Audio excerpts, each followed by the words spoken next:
people who are squatting, people who are homeless, people who are struggling to meet the rent. There are some common features to these groups, but there are some definite different things among them. Maybe if I do this. Maria?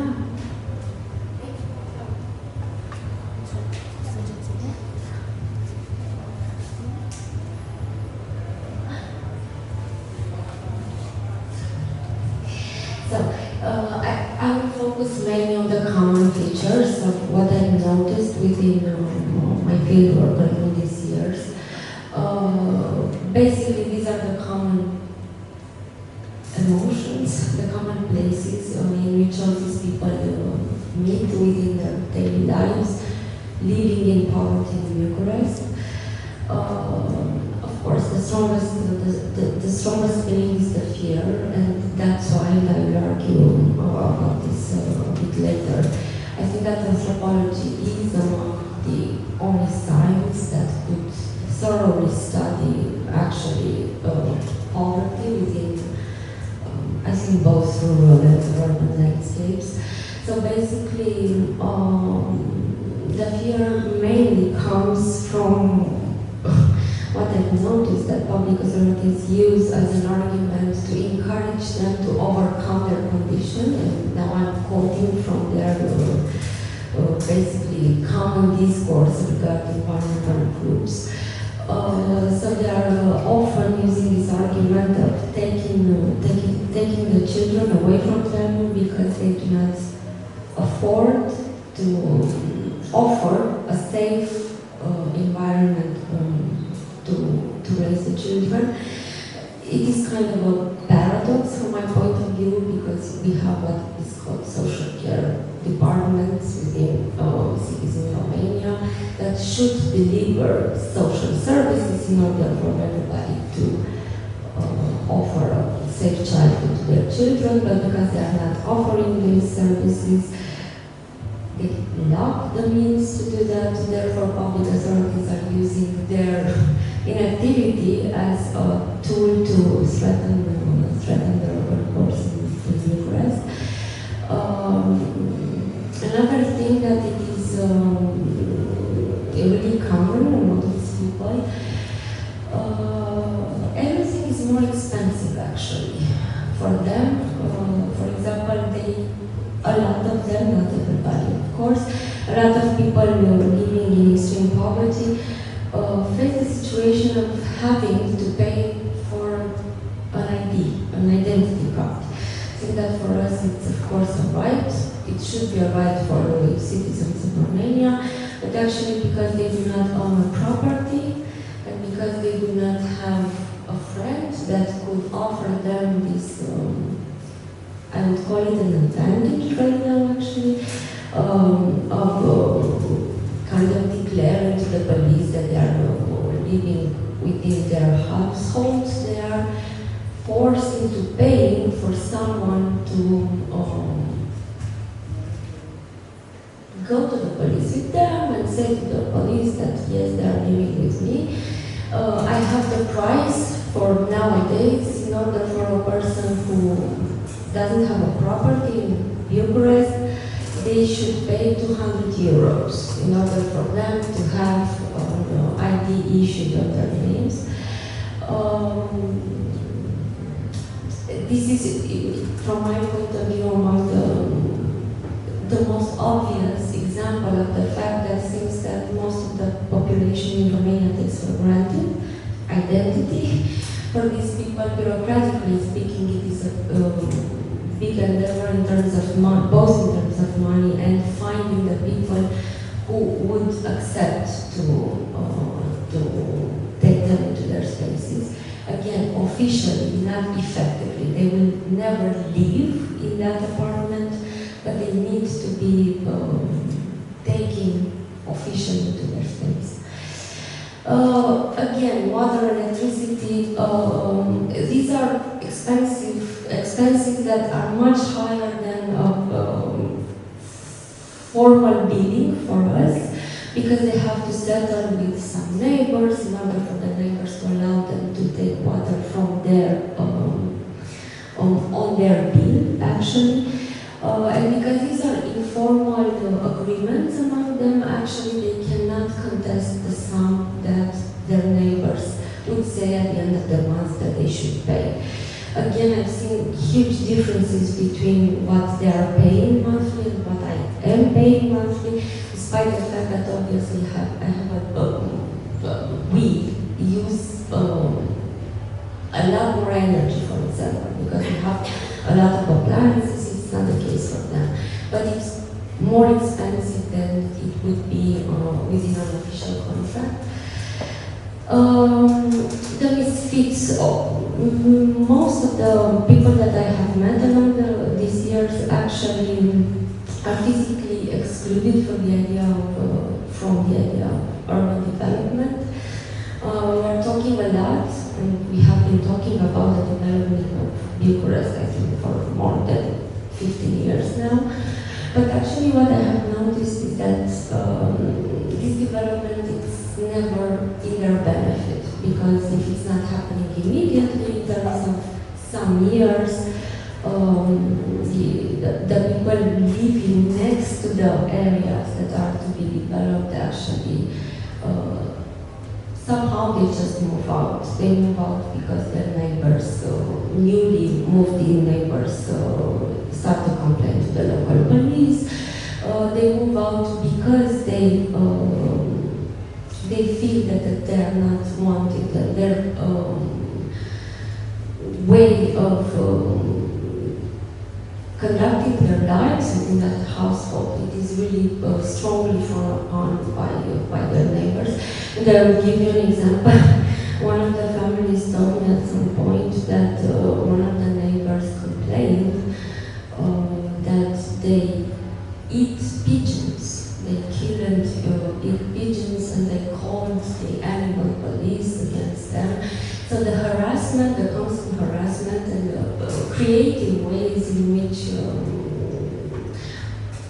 citizens find to complain against them at some point leads to this self-eviction. They just decide to find another place. And of course the anger. Most of the families that I have met along the years actually cannot project a future for themselves. They have this vague plan of having a better future for their children, and they constantly repeat the idea, my children should not repeat my story. But actually they do not have a plan for this, because they are just trying to constantly find the next home, for example, in which to squat, or find the next community in which they should move. So their plans are kind of very short-term, but they have this slight idea and focus on their children. My children should be better than I am now as an adult, and therefore this anger basically goes around this. Is focused on the situation in which their children is. Now, I really, from my point of view, now I have been an activist before being an anthropologist, actually. I've discovered anthropology out of the need of thoroughly documenting the way of life of people, the way of life affects the causes for which we have impoverished families for generations in Bucharest and across the country. And I think that anthropology, from my point of view, actually, anthropology is kind of the only science that could offer some answers to this research endeavor, because there is a lot of subtle, invisible, from official standpoint of racism within public institutions, for example. There are a lot of informal practices targeting the idea of self-addiction of the people living in poverty in Bucharest. And this is very important because officially, for example, in Romania, according to the legislation, we are counting eviction only in terms of court orders issued in order to evict some population. But what I have noticed is that the phenomenon of self-eviction, which is caused by, again, social care department representative coming and threatening to take their kids away and put them into shelter families, people being repeatedly fined for things that they say that they didn't do it, or being fined for the fact that they do not have a leasing contract for the homes in which they live. So these harassment practices actually lead to this phenomenon of self-eviction. I couldn't find any other way of studying this phenomenon actually, otherwise than ethnographically. Being within these communities for months, for years. So I strongly stand by my words that actually poverty is a lot worse than it is in official statistics, for example, national official statistics. Another reason for which I think anthropology is offering the perfect tools for us to study vulnerability actually is the fact that generally there is a lack of trust of these communities in whoever is outside their community, because they have a long history of abandonment, they have a long history of violence targeted against them. Therefore, the part in ethnography in which you gain the trust of the community, I think it's decisive in the process of going through with the study within that community. And another reason for which I think anthropology is important in this community is actually because of the fact that studying a community which is affected by extreme poverty brings a lot of extra problems for that community. Because what happens, at least in Bucharest, is that always local police would know that someone new entered the community, someone is poking their nose into the business of the vulnerable groups. And therefore, there is this idea of at some point someone could, I don't know, contest our informal practices of threatening, for example, this impoverished community. Therefore, I really feel that we have this responsibility whenever we enter a vulnerable community to understand that there is a possibility of increasing even further their vulnerability. And that's why I really think that once an anthropology entered a community, it should stay there till the end, and meaning constantly. I actually I'm in contact with people that I have started to work more than 10 years ago, because I'm afraid that in the moment that I will not visit them or answer the phone, they could be, I don't know, punished by public authorities for the fact that, I don't know, they wrote some, for example, they wrote an official request for something that they really need within the community. For example, at some point they really needed those, if you don't have the money to have those 10 years identity card, those 200 euros, public authorities are obliged to offer you a 1 year provisory identity card. For some communities, they kind of ask me to support them in this endeavor. I imagine, this is not something that really happened, but I imagine that public authorities could could come and make some acts of revenge against the community, because whenever you have whatever official identity card, actually public authorities are obliged to offering you some sort of social care assistance.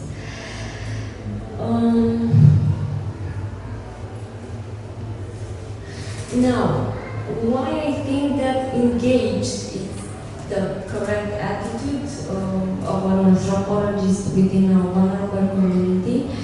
I really think that it is kind of a duty of not of an anthropologist, of a citizen, whenever we face the possibility of repairing some injustice, I think we should act upon this possibility of doing something. In all of the cases of extreme urban poverty, from my point of view, the main thing that led to that situation, it is some systemic injustice. I think that we can and we should address it somehow. Therefore, the second reason, I think there is some moral duty in doing this. I think that doing engaged anthropology means that we are kind of completing the cycle of research within a community. I really think that science should lead at the improvement of quality of life for population in general. Of course, we can imagine that some, I don't know, politician would read our research, they won't.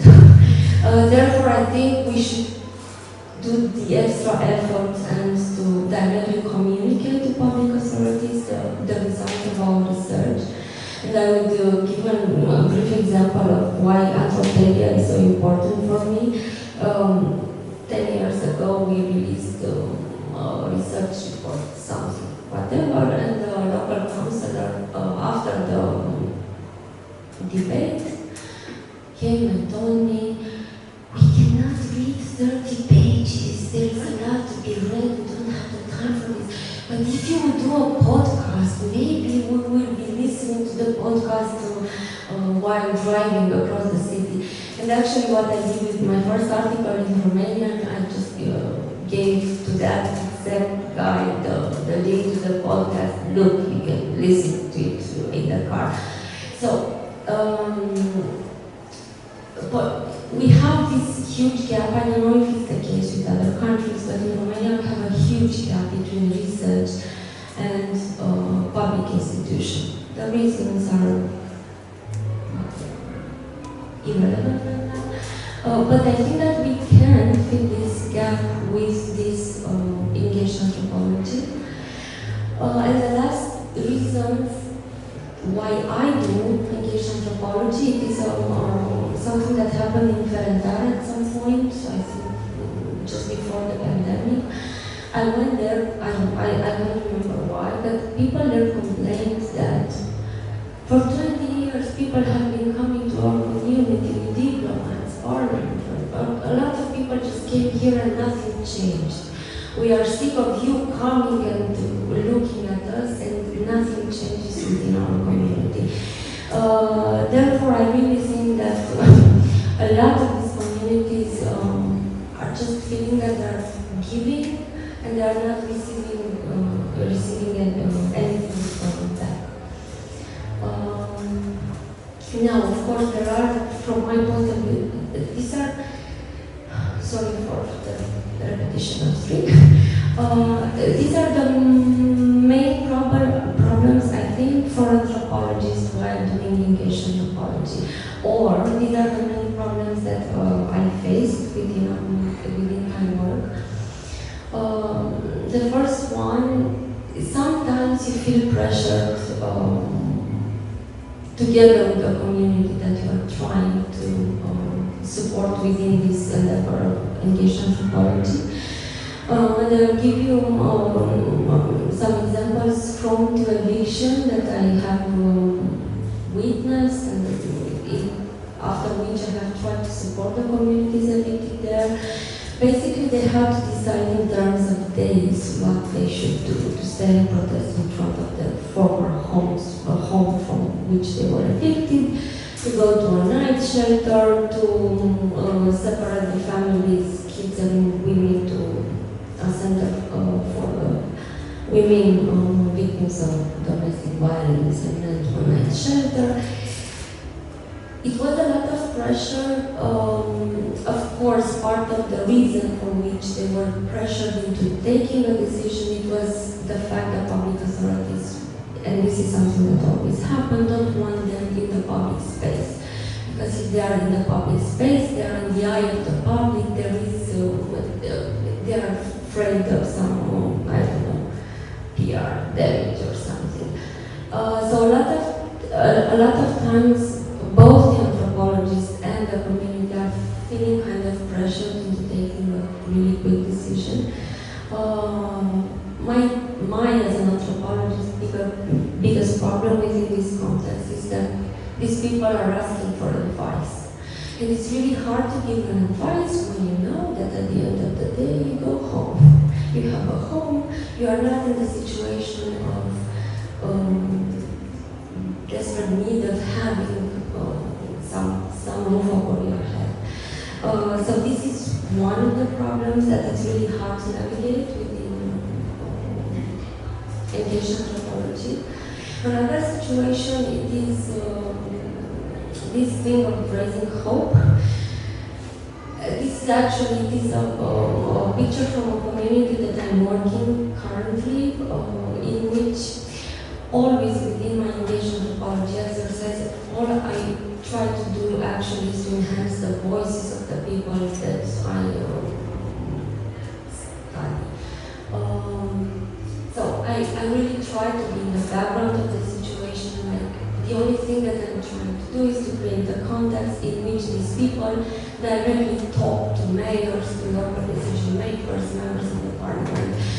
Within this community, actually, people got to meet several times with representatives of the city hall from their districts. There are some advanced discussions regarding what is going to happen there.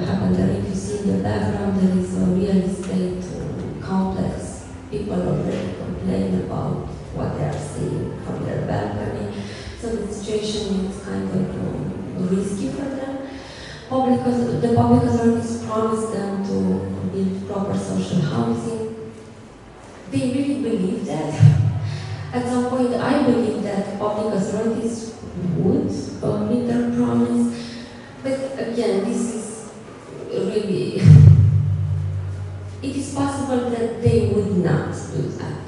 But those people are hoping right now that in 2 years' time they will have apartments there. Another thing that is kind of hard to navigate is the feeling that people should be aware of the consequences of their decision. Basically, I met a lot of people that were living informally that would ask me to help them into, I don't know, filling an official request for meeting the mayor. This is something bureaucratic. If you don't know some laws in Romania, they would not know how to complete these bureaucratic steps. It is hard because you really need to explain thoroughly the effects of this official request. For example, here these people were hiding. I think that they're still there. Those are some pipes from the central heating system. They stay there because during the winter they can have some heating. My biggest fear was that if police would know about that place, they would just come and evict them because they were kind of out of the public eye. Again, what an anthropologist should do in this exercise of engaged anthropology, I think it's really important to acknowledge all the risks that these people are kind of becoming subject to, and let them have a more informed decision if they want to engage with the authorities or not. And of course, there is this really frustrating situation, mainly for the people, As I told you, my main focus within this engagement anthropology and resources is to just enhance the dialogue between vulnerable population and public authorities. What's happening actually is that in a lot of the cases, despite the fact that both of the groups are there, public authorities refuse to directly talk to the vulnerable groups, and they are talking to me about them in their presence, for example. Situation in which, from my point of view, this is a failed form of engagement anthropology. This is not doing something in the benefit of the community. The community should and they want to speak for themselves, not to be represented by someone else. And another odd,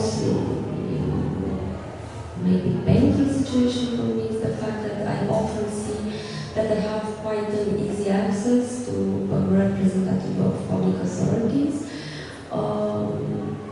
while people who should have the same easiness in accessing the local decision makers, actually they cannot communicate with these people.